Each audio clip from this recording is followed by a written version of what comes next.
pamilya, may mga dapat ka bang gawin na hindi mo pa ginagawa dahil may bukas pa naman? Alam mo bang hindi tayo siguradong magigising pa tayo bukas ng umaga? Good news, mamaya pag-uusapan natin. Ano-anong dapat gawin bago mahuli ang lahat? Sa ating episode na Before It's Too Late. Oo nga naman kasi minsan parang iniisip natin, ay hindi, okay lang, may bukas pa naman, bukas ko na lang gagawin. Hindi sigurado yun, Diba? pwede baka wala ng bukas. Oo, pag-uusapan din natin ang 9 life hacks for your personal finances. Gamit yan ng USC Credit Union. At makakasama pa rin natin si May Gonzalez, nutritionist and CEO for Trinity for Health para sa tulong kalusugan. At para mas gumanda ang buhay, abangan si Jane Maganchan ng Jane Rockstar Salon para sa kanyang mga beauty tips for life. At patuloy po namin isa-shoutout si Tito Gimo and Tita Terry Moreno. Lagi nakatutok po sa atin at syempre lahat po ng ating mga kababayan na kung saan ay lagi week after week meron kayong appointment sa Tulong Ko Pasa Mo Global. Okay, simulan na natin ang ating programa ng Tulong Pampagana. Dahil ang paniniwala namin, one idea can change your life or one story can change your life. Ang Tulong Pampagana story natin sa araw na ito ay tungkol sa matandang babaeng palaging nakangiti. Yan. Uy, ang sarap ng ganun, kahit na may edad ka nang ngiti ka pa ng ngiti, di ba? Kwento ito ng isang matandang babae na nagbebenta ng kakanin na parating nakangiti. Alam niyo ba yung kakanin? Kanin, yung mga bibingka, yung Puto. mga puto, yung mga ganyan-ganyan. Okay. So, bumabiyahe siya sa iba't ibang bayan para magtinda ng kanyang kakanin. Hindi magsipin niya, matanda na naghahanap buhay pa. Oo, isang araw ay nagtanong sa kanya, Lola, hindi ka ba nahihirapan sa pagbebenta at pagbabiyahe? So, sumagot naman ng lola ng nakangiti. Maayos naman ang aking biyahe kahit medyo mahirap kung minsan dahil nga sa aking katandaan. Pero, wala akong reklamo. God has been good to me. Siguro po, apakasimpleng kwento. Ano kayo matututunan natin? Makinig po kayo mabuti. Sa simpleng kwentong ito, marami tayong matutunan magpapaganda ng ating buhay. Okay, lesson number 1. Smile. Use your smile to change the world and don't let the world change your smile. Ang ganda po niyan, yung mensahe po ng smile. Yung smile po ng matanda, pwede magpabago ng mundo. Pero unang-unang binago po nito, yung sarili niya. Yes. Dahil naka-smile siya palagi, nagbabago po yung kanyang kapaligiran. Pero huwag niyo pong kahayaan na baguhin ang inyong ngiti ng mga pangyayari sa inyong kapaligiran. Oo, ang ganda ng sinabi niya, na kahit na nahihirapan siya dahil sa kanyang katandaan, patuloy pa rin siyang ngumingiti at nagbibigay ng serbisyo sa iba. Yeah. So, napansin niyo po, napaka-importante po nun. Ikaw, naka-smile ka ba? Masaya ka ba sa buhay mo? Kuminsan po, ang buhay natin mas maganda kaysa sa matandang ito. Pero hindi man lang tayo mangiti at magpasalamat sa meron tayo. Ito pong matanda na, naghahanap buhay pa. Hindi madali yung hanap buhay niya, pero nakangiti. Ikaw, maganda naman ang buhay mo. Bakit hindi ka makangiti? Yes. Lesson number 2. Look at what is good. Totoo yan, no? So, kapasin niya po, yung matanda, sabi niya, hindi ka ba nahihirapan sa pagbiyahe mo? Medyo mahirap, pero okay naman ako. Yes. Kasi God has been good to me. So, ibig sabihin, hindi niya tinitingnan yung hirap. May hirap po. Bawat buhay po, hindi lang po yung matanda. Bawat hirap, may hirap at may masarap. Ikaw, meron din. Pero yung matanda po, hindi niya tinitingnan yung hirap, tinitingnan niya yung maganda. Na in spite of her situation, matanda na siya, nakakabiyahe pa rin siya, nakakapagnegosyo pa rin siya, and God has been good to her. Kaya look at her, masaya po siya. Ikaw, maganda buhay mo, okay naman, pero malungkot ka. Bakit? Nakatingin ka sa isa o dalawang pangit na pangyayari sa buhay mo, kaya hindi ka maging masaya. Alam mo, naalala ko yung kaibigan natin, na aksidente. Na aksidente, nag-turn turtle yung sasakyan ng 3 beses. Pero, alam mo, nakaligtas siya, nagkaroon ng, yung sa tailbone niya, di ba? Nagkaroon ng fracture. Pero, sabi niya, mabuti na lang, nabuhay pa ako. Diba, there are some people na dumanas ng katulad niya na maaring depressed at miserable na, pero sa kanya tinignan niya na nabuhay pa siya. So, ganun po. Right now, wherever you are, whatever you're doing, whatever problem you're facing, gusto niyo pong ngumiti? Look on what is good. Yes. What is beautiful. Sigurado ko po, may maganda sa sitwasyon meron ka. May pangit, sigurado ko. Pero may maganda, piliin po natin tingnan yung maganda. Number 3, stop complaining. God has been good to you. Yun po, kamisan po, napakaraming tao po. Reklamo na, bakit ganito? Bakit ganito? Ba't yung kapatid ko ganito? Yung nanay ko ganito? Yung asawa ko ganito? Alam niyo po, every time you complain, you know what you're trying to do? You double, you triple your problem. Sir, bakit? Oh. Alam mo nang ganun ang asawa mo o ganun ang anak mo. So, problem number 1. Inulit mo pa. So, pag ulit-ulit mo sinasabi, at every time madinig mo yon sa'yo, galing, pinahihirapan mo, pinalulungkot mo, ang buhay mo. Dahil you keep on complaining. Naalala ko yung isang tao, nag-park siya, ang layo-layo. Nagre-reklamo, layo-layo naman ang parking.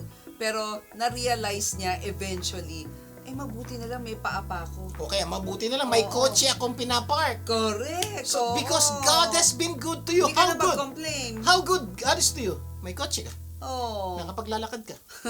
Ikaw. How God has been good to you? Nadidinig mo pa kami. Napakulodo pa kami. Yes. Ang dami niyo pwede pagpasalamat. Nahanap niyo yung mga pangit. But God has been good O to you. minsan, di ba, parang pagka marami kang bisita, nagreklamo ka, ako, daming hugasin. Isipin mo, ang daming pumupunta sa'yo.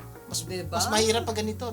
Nagpa-party ka, walang dumating. Yan. So my point is this, there's so many things to complain for, but there are so many things to be thankful for.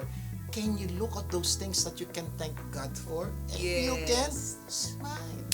Lesson number 4, life is full of sorrows. Totoo naman yan. But we have a choice to be grateful or sorrowful. Yeah, ang buhay po talaga punong-puno. Kangina pa natin pinagsabihin.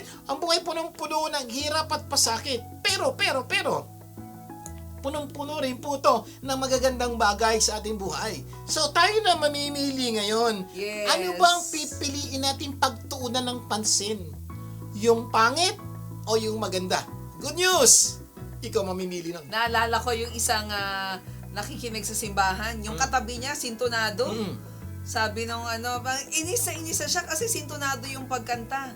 Pero na-realize niya, oo nga, mabuti na lang nakakadinig pa ako. Can you imagine? Oo. Hindi mo na nadidinig yung sintonadong kumakanta, mas malaking problema. My point is this. Ulitin ko po as we end this segment. Maraming pangit na nangyayari sa buhay mo. Yes. Maraming maganda. Ikaw mamimili kung ano gusto mong tingnan, pag-isipan, ireklamo. O, ikaw din na mamimili kung ano yung gusto mong pasalamatan at paulit-ulit na isipin. Kung ano pipiliin mo, yun ang magiging ikaw. Yan. Paalala lang yung lesson natin dito sa Matandang Laging Nakangiti. Una, smile. Use your smile to change the world. Don't let the world change your smile. Number 2, look at what is good. May palaging maganda sa buhay. Yes. Number 3, stop complaining. God has been good to you. And number 4, life is full of sorrows, but we have a choice to be grateful or sorrowful. At syempre, para ganahan naman kayong kumain, visit Butterberries Cafe Food Truck every Saturday located in Echo Park, 1030 Alpine Street, Los Angeles, California. O every Sunday naman po from 9 a.m. to 5 p.m. Nasa Melrose Trading Post po sila, 7850 Melrose Avenue, Los Angeles, California. For catering, tumawag lang Sa 323-610-9005 at 323-244-9784. Magbabalik pa ang tulong ko pa sa mga global. Huwag bibitiw. Tulong ko, ipasa mo, gaganda ang mundo. Tulong ko, ipasa mo, gaganda ang mundo. Nagbabalik ang tulong ko pa sa Mo Global. Vic Garcia po muli. At Abilene Garcia. Dadako na tayo sa ating tulong pampaganda ng buhay. Ang paniniwala kasi namin, you don't become what you want, you become what you do continually. At dahil gusto natin continually gumanda ang buhay nyo, continually po magbabahagi kami ng mga tips sa pampaganda ng buhay. Simulan muna natin ang tulong pampaganda ng buhay tips mula kay Wendy Lindo. Wendy! Para mas gumanda ang buhay, choose people that you will associate with. Piliin mo ang mga taong may positibong pananaw. Umiwas sa mga nega, madalas magreklamo, and those who make poor choices. It's important to set limits and boundaries to protect yourself from being dragged by negativity. Remember, life is beautiful, so live your life beautifully. Catch me on The Wendy Lindo Show on YouTube channel. Maraming salamat, Wendy. Until next time, para sa iba pang tips para mas gumanda ang buhay. Pamilya, pag-uusapan natin ngayon ang isang internet article na siguradong magpapaganda ng buhay niyo. 9 life hacks for your personal finances by USC Credit Union. Siyempong mga bagay nito pag ginawa nyo, baka umasenso, gumanda-ganda ang kaperahan nyo sa buhay. Number 1, clear browsing history. Lalo na kung bumibili ka ng mga ticket online, ha? Kasi when you start searching for flights, like ito ng airline, nag-iiwan sila ng digital trail that alerts them that you are in the market. So when they know, alam nila na nagse-search ka, tataas sila yung presyo by kasi nandiyan ka naghahanap ka. So pag kini-clear daw natin ito, nakaka-save daw tayo as much as $50 per flight on the exact same day. So ito yung mga tips po ng mga bumibiyahe na madalas nakakadagdag pala ng presyo yung mga bagay na yun. Kaya linisin niyo po yung yung clear yung history niyo.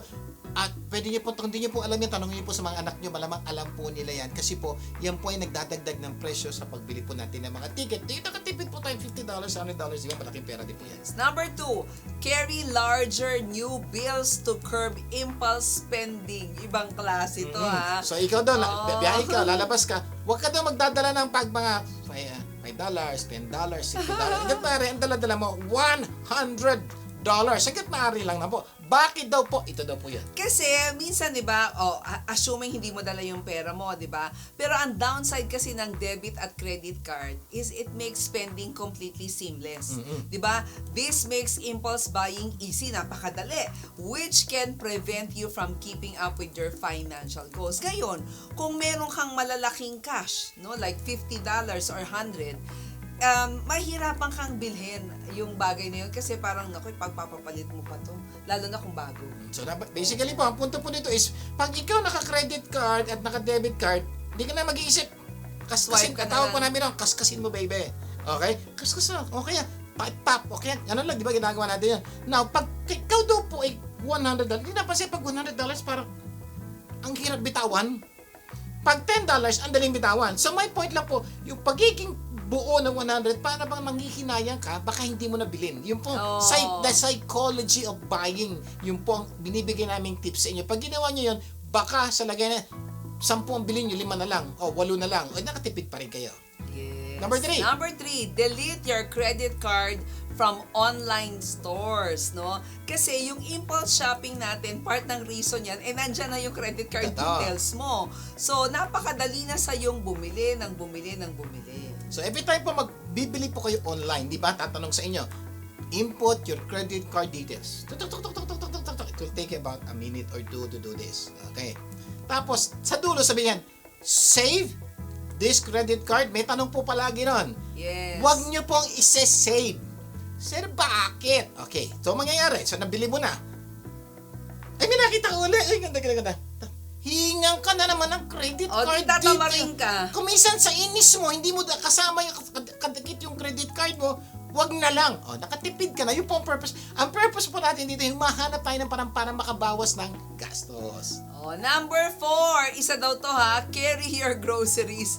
Kasi one place where we can overspend without thinking about is the grocery store, di ba? So, pupunta ka sa grocery store to pick up few things and end up with a cart full of groceries. So, this is because the size of the cart creates a psychological desire to fill it. Gusto mong punuin Kaya to prevent this, opt for a basket or rather carry your groceries. So, ibig sabihin po, kung may balak kayong bilhin, ang balak nyo ng bilhin is saging.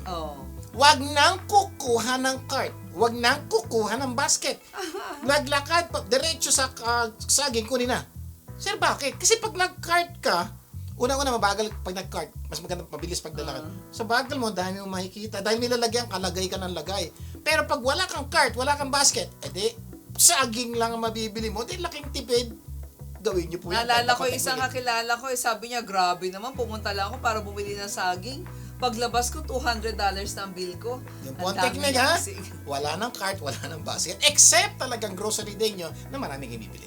Yes. Number 5, use health plan gym discounts. Kasi marami naman kasing health insurance companies na nagpa-promote ng healthy behavior. Nag-o-offer sila ng benefits for healthy lifestyle choices. E di i-check ninyo kung covered ba ng health insurance ninyo or nag-o-offer ng discount or reimbursement para sa gym memberships rather than mag-enroll ka Yan. kaagad. So nakitipid po yan kasi po hindi po ganun kamurahan po ang pag-enroll po sa mga gym para sa physical fitness. Kumisan to, merong medical na binibigyan po kayo ng benefits na ganito. Yes, sabi Okay. nga some insurance providers na nakakapag-reimburse ng as much as $240 a year. Tingnan nyo po yan, baka kasama kayo dyan. Number 9. Number 6. Number 6. Number 6, kung gusto din yung makatipid, switch your light bulbs to LED.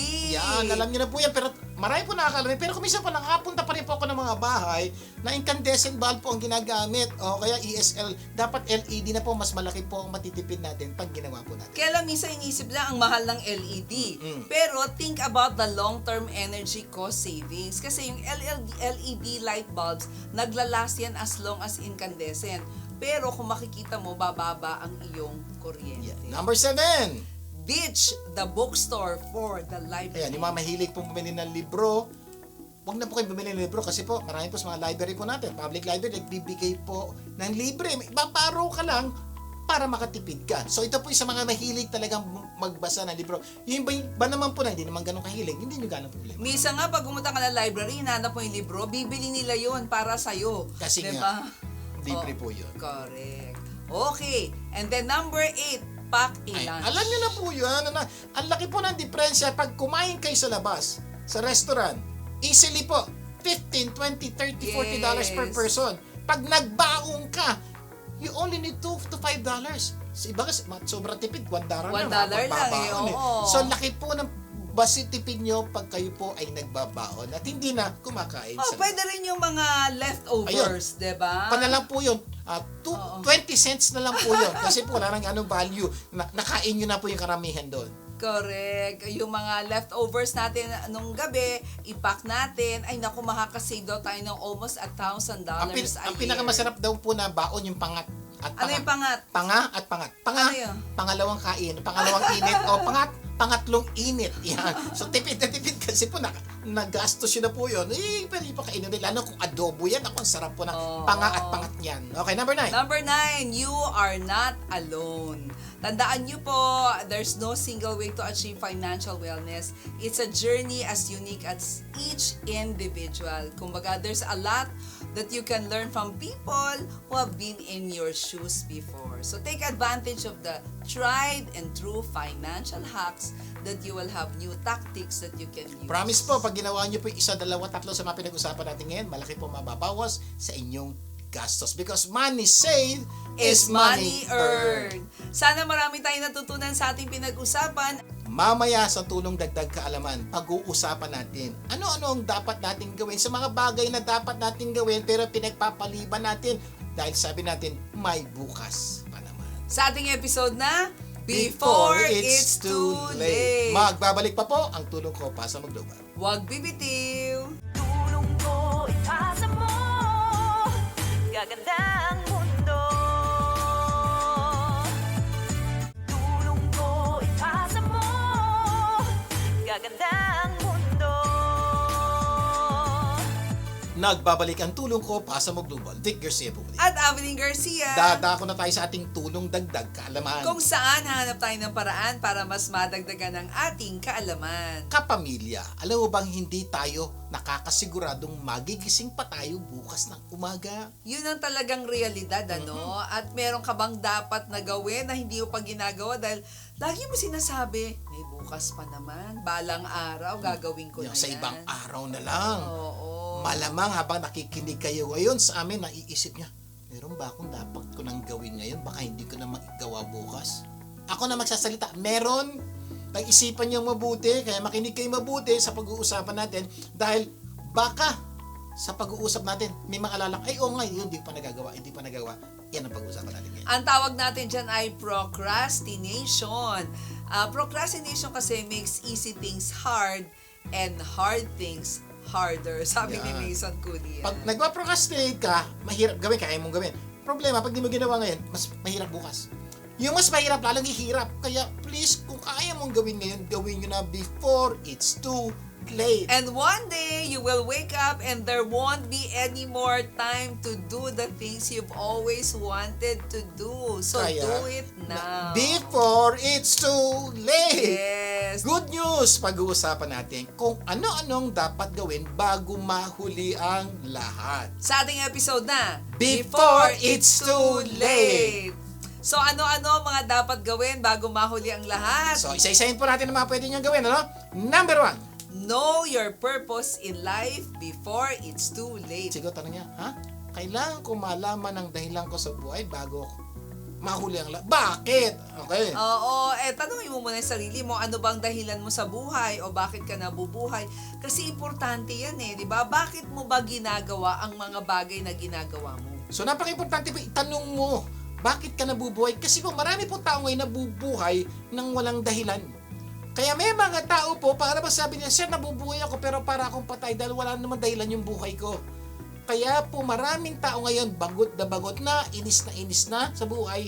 Bakit? Kasi wala nang dahilan ng buhay or hindi nila alam ang dahilan nila sa buhay. Kaya napaka-importante pang step number 1. Before it's too late o bago ka kunin ni Lord, sana malaman mo yung dahilan ba't ka pinanganak sa mundong ibabaw. Yes. At alam mo bang may dahilan ng Diyos bakit ka pinanganak sa mundong ibabaw? Meron. Meron po. Kaya po, Oo. alamin nyo po yun. Kung hindi nyo pa alam, maawa po kayo, alamin nyo na as soon as possible before it's too late. Ang ganda na sinabi ni Mark Twain, the two most important days in your life are the day you are born and the day you find out why. Yan daw po yung dalawa sa pinaka-importanting araw sa buhay. Hindi nga importante na araw ng kamatayan. Bakit? Kasi sa araw ng kamatayan, hindi na importante sa iyo. Hindi mo na alam yun Pero habang nabubuhay ka, ang dapat malaman mo, kailan ka daw pinanganak? At bakit ka pinanganak? Bakit? Kasi yan daw po yung dapat mo malaman na magbibigay sa inyo ng dahilan, ng buhay, ng gana, para mabuhay. Pag hindi nyo alam yung dahilan ba't ka nabubuhay, napakalungkot at napakahirap na buhay yan. Oo, before it's too late kasi baka ginagawa mo yung mga bagay na ginagawa mo, hindi pala yun ang purpose mo, di ba?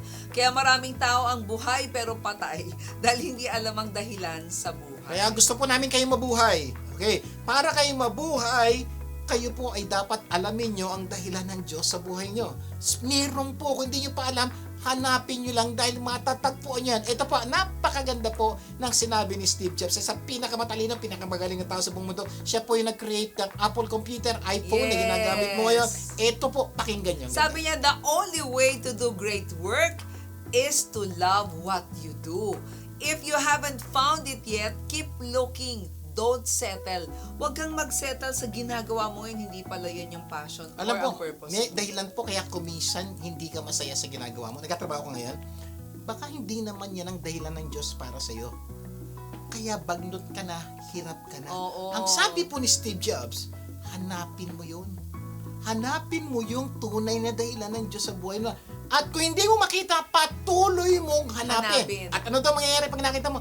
Pag nakita mo na daw yun, itong sabi niya, you'll surely produce great work. Ibig sabihin, magpuproduce na daw na napakagandang resulta pag nakita mo.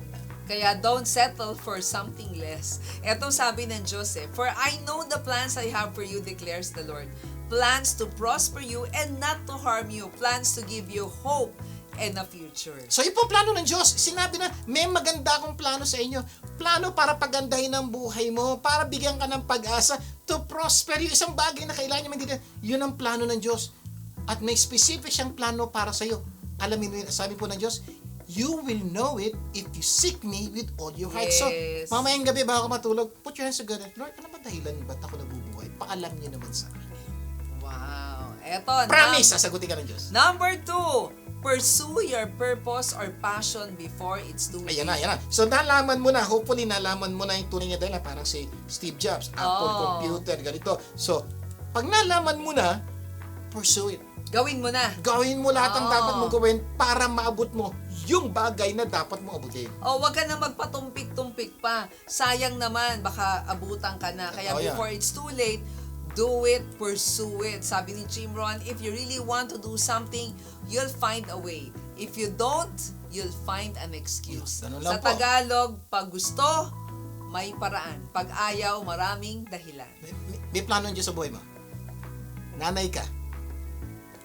Pwede yung plano ng Diyos para palakihin mo ng tama yung mga anak mo. Lolo ka. Sir, lolo na ako, lola na. May plano pa rin kasi tandaan nyo, hanggat buhay ka, may dahilan pa ang Diyos sa buhay mo. Pag kinuha ka na, wala na. As of now, may dahilan pa. So, sir, ano yung dahilan ko? Itanong mo kay Lord, put your hands together tonight, ask God, and He will reveal it to you. Saka gawin mo yung gusto mo eh. Do what you want to do and not what you need to do.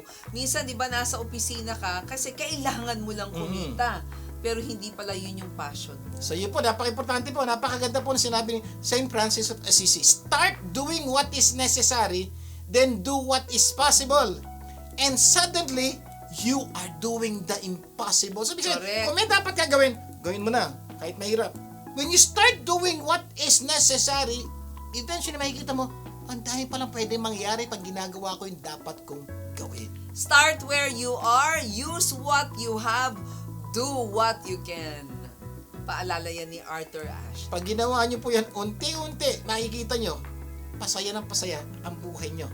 Bakit nagawa nyo na dapat nyo gawin? Bago tayo mag-break, mamaya, meron tayong i-discuss pa po na mga dapat yung gawin before it's too late. Napakaganda po yung mga ito. At sana wag tayong abutan na na-late na tayo, di ba? Bago tayo mag-break, may good news kami sa inyo kung nagbabala kayong umuwi sa Pilipinas o may kilala kayong uuwi ng Pilipinas. Ang Crown Plaza Manila at Holiday Inn Manila Galleria, dalawa sa pinakamagagandang hotel sa Pilipinas ay magkakaloob ng free hotel accommodation. Good news yan, di ba? Sir, ano dapat gawin? Simple lang. Ang dapat nyo gawin ay magpadala kayo ng email sa tulongkopasamoglobal@gmail.com. Ano ilalagay nyo doon?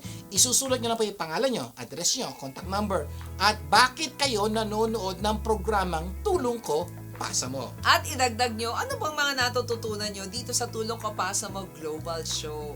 Ang may pinakamagandang dahilan ay pagkakaluban natin ng free hotel accommodation, kaya sali na. May premium hotel accommodation ka na, libre pa. And we will notify you by email if you have been selected to receive the complimentary hotel accommodation. Galing yan sa Crown Plaza Manila at Holiday Inn Manila Galleries. Bago tayo mag-break, magbibigay daan muna tayo sa tulong kalusugan mula sa ating in-house certified nutritionist, owner of Salad Master Dealership in Santa Clarita, California, na si May Gonzalez. May! Para sa tulong kalusugan, ngayong buwan na mga tatay, pag-usapan natin kung paano maiiwasan ang sakit na nagsisimula sa letrang D or Daddy. Diabetes prevention is crucial for maintaining a healthy lifestyle and reducing the risk of developing diabetes. Here are some strategies to help you stay on track. First, focus on a balanced diet. Incorporate a variety of fruits, vegetables, whole grains, and lean proteins into your meals. Iwasan po natin ang mga processed foods, matatamis na inumin, and excessive amounts of unhealthy fats. Instead, opt for healthier alternatives like water, herbal drinks, and foods rich in fiber. Fiber helps regulate blood sugar levels. Pangalawa, maintain a healthy weight. Let's aim for a gradual, sustainable weight loss through a combination of healthy eating and regular physical activity.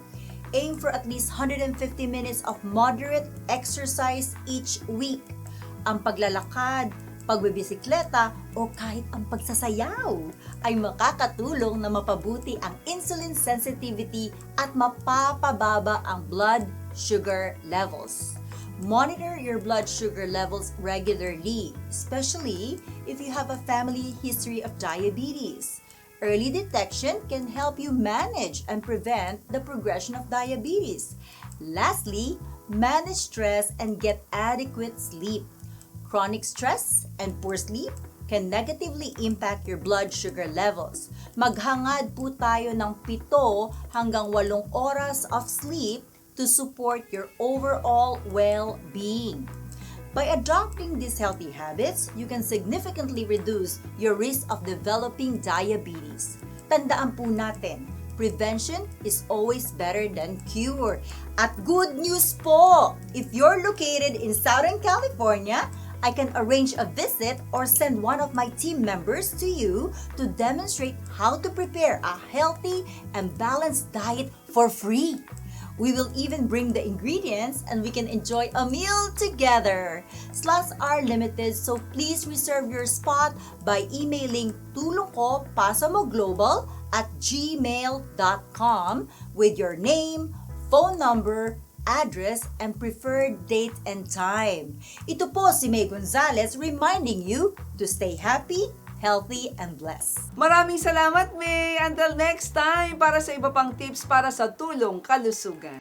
Sa aming pagbabalik, itutuloy pa po natin ang ating kwentuhan. Magbabalik pa ang tulong ko pasa mo global. Huwag bibitiw. Tulong ko, ipasa mo. Gaganda ang mundo. Tulong ko, ipasa mo. Gaganda ang mundo.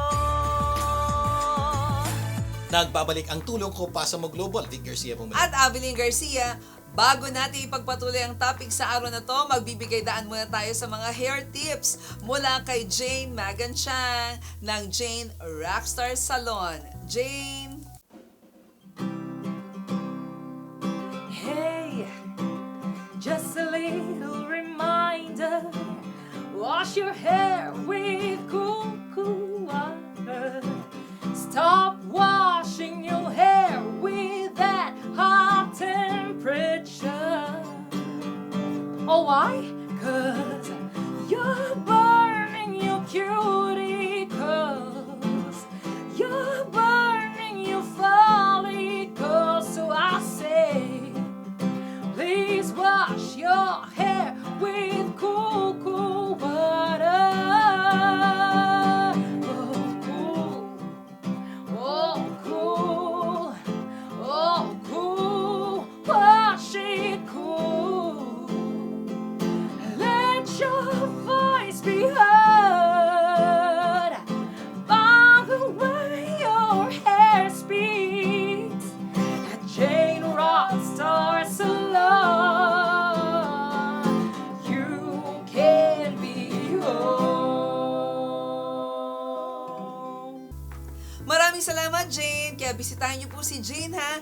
And get a free consultation sa inyong mga buhok at Jane Rockstar Salon at 12146 South Street C, Artesia, California. Tawagan ng numero 562-850-7110.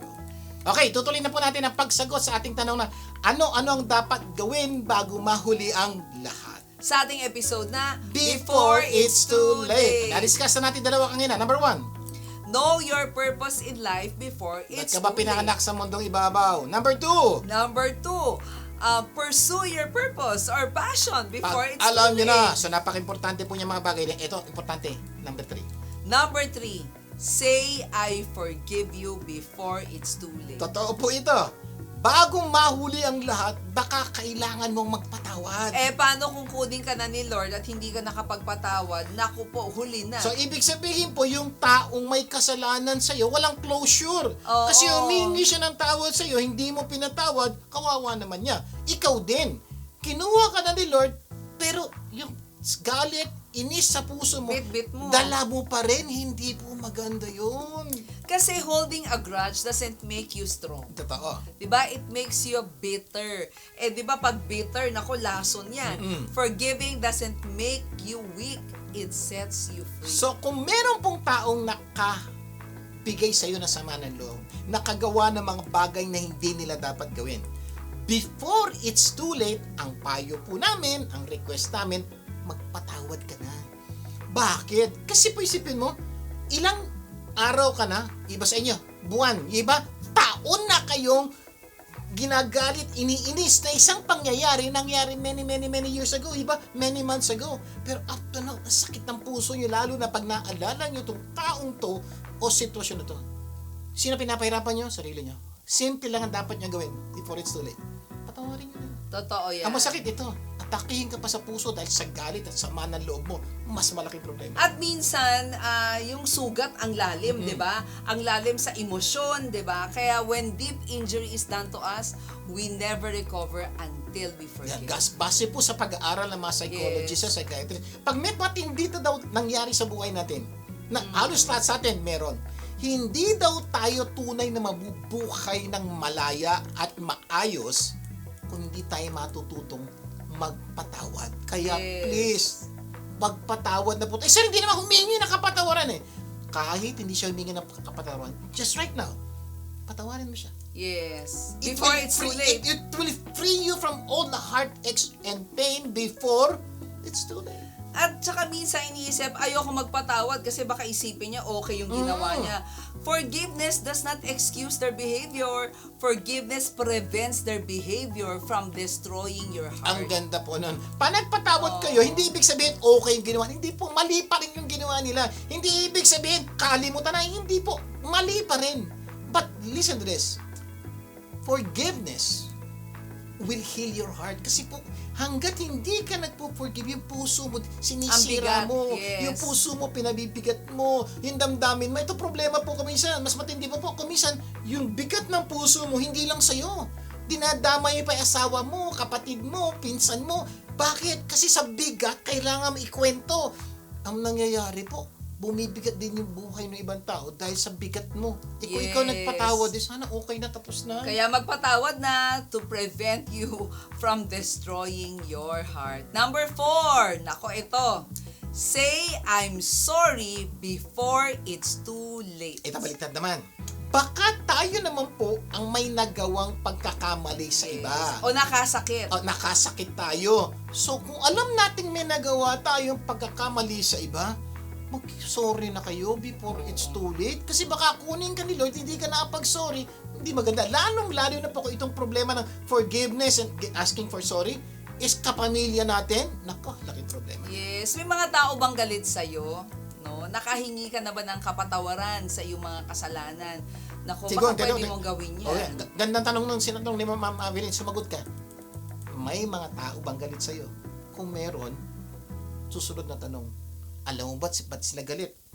Kung alam mo, nakahingi ka ba ng kapatawaran sa kanila? Yes. Pwede ba humingi ka na before it's too late? Kasi mistakes naman are always forgivable if one has the courage to admit them. Totoo po, kung nagkamali ka, ang simple pong gagawin, nagkamali ka, alam mong mali ka, di humingi ka ng tawad. So pag humingi ka ng tawad, ibig sabihin po talagang hindi mo sinasadya yun, nagkataon lang, nangyari lang. Alam niyo po, magkakaroon po ng freedom kayo. Hindi lang po kayo, maski po yung taong nasaktan nyo, magkakaroon po ng freedom at magkakaroon po ng, you can always move on, both of you. At kahit na sinadya mo yan, pero na-realize mo Mali. na mali, maybe you can do that. Kasi it takes a lot of courage to forgive someone.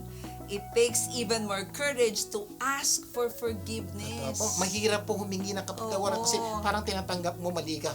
Kung talaga namang mali ka, humingi ka ng tawad. Kung tingin mo hindi ka mali, pero nasaktan mo siya, humingi ka pa rin ng kapatawaran. Promise po, magkakaroon po kayo ng kaparatagan ng loob at kasiyahan sa buhay na hindi nyo pa na-experience pag kayo po ay humingi ng kapatawaran. Yes. Number it 5. also, Okay. And it also takes humility to do that. Number 5. Number 5, give back before it's too Yan, late. ano po ibig sabihin? Sigurado po kami, may mga taong tumulong sa inyo noong maraming panahon na sa buhay niya. Yes. Ito tanong namin, ano ang ginawa mo sa mga taong tumulong sa iyo? Pag-isipan nyo, ano nga pa ginawa mo? Sino-sino itong mga tumulong sa iyo? Nanay mo, tatay mo, kapatid mo, pinsan mo, kaibigan Or mo. even sometimes stranger, Yeah. 'di ba? Na tumulong sa na inakay ka. Totoo. Ako. So my point is, when was the last time you spent time to give them thanks? To be grateful to what they have done? Kung may isang papalit sila, alam niya na yun, okay, pwede po yun nating sabihin, pero iba po yung sasabihin yung diretso na you are being thankful. So, before it's too late, paalam nyo na. Kasi kung minsan po, akala nung tao wala siyang ginagawang maganda until you tell the person, thank you. So, napaka-importante Yes. po, before it's too late, pasalamatan mo sila. Kasi they've been good to you eh. So what can you do to give back to them? Kasi when you give, you have a double joy. 'Di ba? Sumaya ka dahil nagbigay ka. Sumaya ka dahil nakita mong masaya yung binigyan mo. So ganun po, kung gusto niyo po magpasaya po ng tao na nakapaligid sa inyo, lalo na yung mga taong mahal mo, kapamilya mo, pasalamat ka. But isipin niyo mabuti, when was the last time you tell your mother, Mama, thank you? Saan? Mga ginawa mo ng bata pa kami.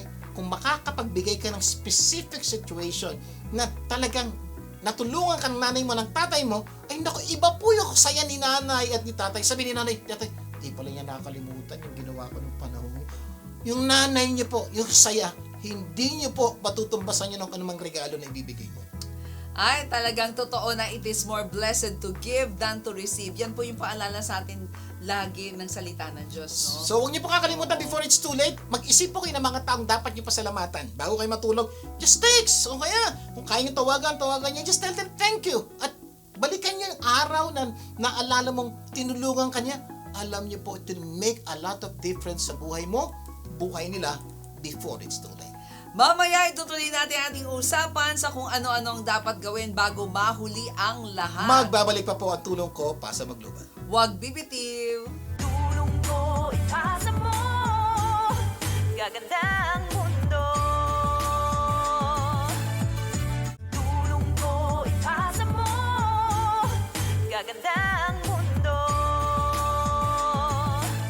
Nagbabalik ang tulong ko para sa maglubad. Dick Garcia po. At Abiling Garcia, Tuloy na po tayo sa pagsagot ng tanong na ano-anong dapat gawin bago mahuli ang lahat. Sa ating episode na Before It's Too Late. Napag-usapan na natin. Number 1.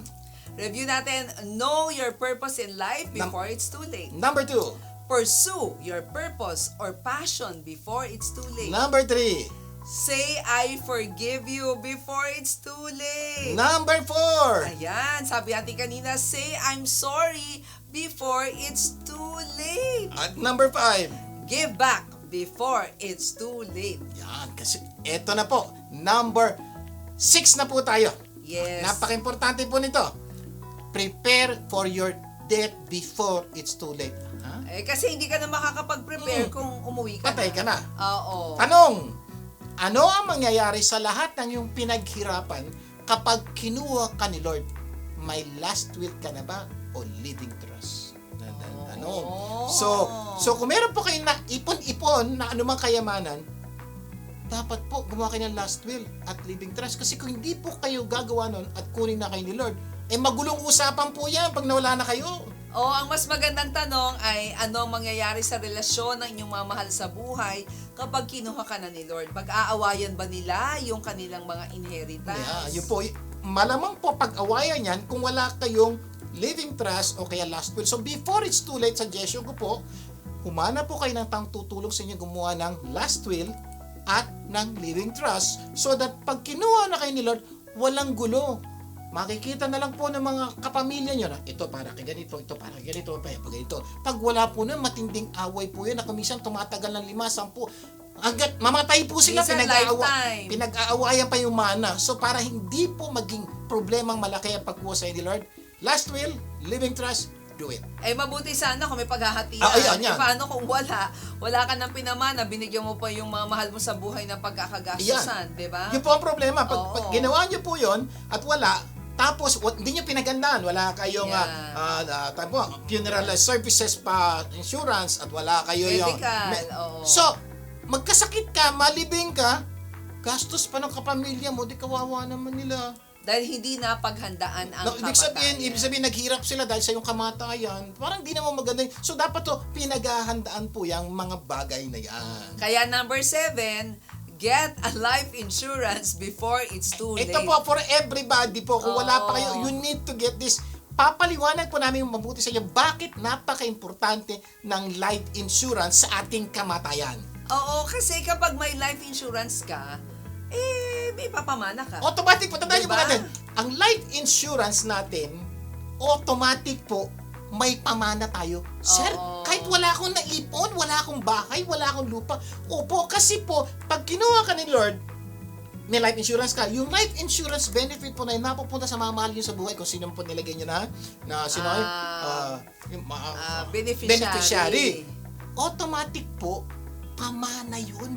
At napakaganda pong pamana ng life insurance. Bakit? Kasi, maliit ang bayad. Okay. 'Di ba? Pero malaki ang makukuha ng At mga mahal mo sa buhay. hindi po ganun kalaki ibabayad nyo sa life insurance nyo. Bisan, $200, $100, $500. Depende po gano'ng kalaki kunin nyo. Hindi po makala. Pero po, pwedeng matanggap nung pamilya nyo o nung iiwanan nyo $200,000, $300,000, $500,000, $1 million. Di naman ganun kalaki yung hinulog mo. Yun po ang ganda po At saka, ng life insurance. Tax-free pa. Ayun po, wala Diba? pong tax. Pag kayo po namatay, yung bahay, lupa, lahat ng pet, may tax po yan. Magbabayad pa po yung mga Oo. kapamilya nyo bago makuha yung mga bagay na yan. Mamamatay na rin lang tayong lahat. Ay, ang payo namin, ipagkakitaan na ng mga mahal natin sa buhay. Yun po Diba? aming payo po sa inyo, lahat po tayo mamamatay. So, ibig sabihin, lahat, kung may life insurance, may makukuha. Ang problema, ito malaki.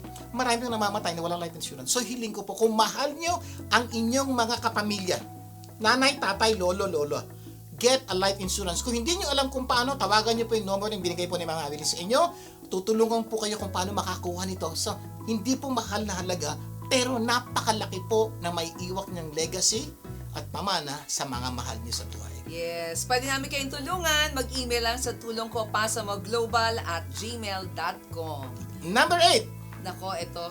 Accept Christ as your personal Lord and Savior before it's too late. Ito po, napakagandang tanong.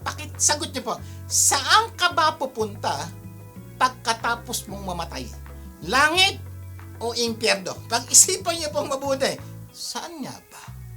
Kasi bawat tao may iba't ibang paniniwala eh. At ginagalang po namin ang inyong paniniwala. Kami po naniniwala may langit at may impyerno. Oo. May paraan para makarating sa langit at may paraan para mapunta sa impyerno. Yun po yung paniniwala namin. At malamang marami po sa inyo, may kanya-kanya kayong paniniwala. Ang hiling lang po namin, siguraduhin nyo before it's too late, langit kayo mapupunta. Yes, sa aming paniniwala, isa lang ang daan para mapunta sa langit. Tanggapin lang po natin si Jesus Christ as our personal Lord and Savior, and you will be with God forever. At yun po ang gusto namin mangyari sa buhay nyo. Hindi lang po maganda ang buhay nyo dito sa lupa. Gusto po namin maging maganda ang buhay nyo sa eternal life. At normally po ang paniniwala namin, it's either we have to make a choice. Eternal life in heaven o eternal life in hell. The good news is this, may pwede tayong gawin now, before it's too late, na mapunta po tayo sa langit at magkaroon tayong buhay na walang hanggan. Sabi po ng Diyos, for God so loved the world that He gave His one and only Son, that whoever believes in Him shall not perish but have eternal life. Yan po ang pangako ng Diyos. Kung tatanggapin lang na po natin si Kristo bilang sariling Diyos at tagapagligtas, mapupunta po tayo sa langit. Gawin niyo po yan anytime, mamayang gabi bago kayo matulog, sigurado, langit ka. Gawin niyo po yan before it's too late. Sana po, wag na tayong sisisi natin na, naku, hindi ko nagawa ito. At sana hindi lang po, I'm sorry, I forgive you. Sana dagdag din natin yung I love you before it's too late.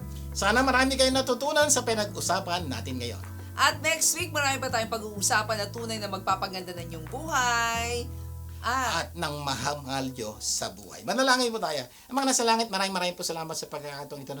Pagpapaalala niyo sa amin ang mga dapat namin gawin before it's too late. At higit sa lahat po, dalangin po namin sa lahat na nakikinig at nanonood ng programang ito. Natanggapin niya kayo bilang Panginoon ng tagapagligtas para before it's too late, mapunta ang bawat isa sa langit.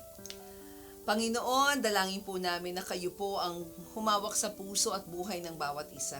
At kung gusto mong sumabay sa maikling panalangin, sumabay ka. Panginoong Jesus, patawad po sa lahat ng aking pagkakasala. Salamat at namatay ka sa krus ng Kalbaryo para sa akin. Tinatanggap kita bilang Panginoon at sariling tagapagligtas. Ngayon at kailanman. Amen at amen.